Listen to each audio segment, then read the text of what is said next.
Aux yeux de son père, le prince Charles a longtemps été perçu comme un grand romantique. Si les relations entre les deux hommes se sont avérées compliquées, le prince Philippe, qui est mort ce vendredi 9 avril, a su se montrer présent à des moments importants de la vie de son fils. Lors de son mariage avec Diana Spencer, en 1981, le fils de la reine Elisabeth II a une autre femme en tête, Camilla Parker Bowles. Tiraillé entre la passion et la raison, le prince Charles a finalement répondu aux attentes de la couronne et dit oui à sa promise. Bien que marié, le père de William et Harry n'a pas rompu les liens avec sa maîtresse, bien au contraire. Si l'on en croit le site Reader's Digest, le prince Philippe, qui a eu vent de cet adultère, aurait quant à lui encouragé cette liaison.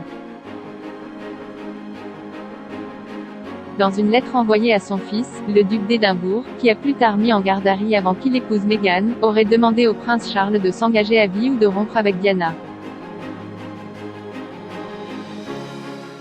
Pendant des années, le fils de la souveraine a continué à fréquenter en douce son amour de jeunesse, aux grandes dames de son épouse officielle, qui était au courant de ses incartades. Mon beau-père a dit à mon mari, si votre mariage ne fonctionne pas, vous pouvez toujours revenir vers elle. Camilla Parker Bowles, NDLR, après 5 ans, a confié la princesse des cœurs. Je savais que quelque chose se passait, mais la 5e année, j'ai eu la confirmation. Le prince Charles est finalement parvenu à épouser Camilla. Au fil des années, les deux époux, qui ne faisaient plus que cohabiter, ont petit à petit pris leur distance. En 1996, alors qu'ils étaient déjà séparés depuis plusieurs années, ils ont choisi de divorcer.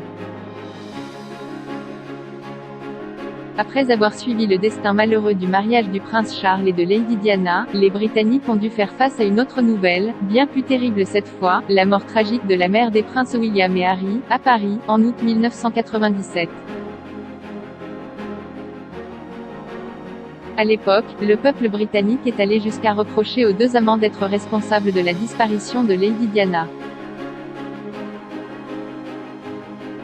À la fin de l'été 1998, le prince Charles a tenté de se confronter à la reine pour lui parler de Camilla.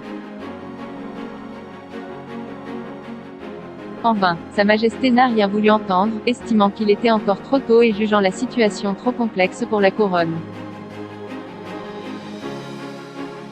Mais le temps est passé et l'épouse du prince Philippe a fini par accepter la relation du prince Charles et de Camilla Parker Bowles, avec laquelle il a convolé en secondes noces en 2005. Une bénédiction qui est donc venue des années après celle du prince Philippe.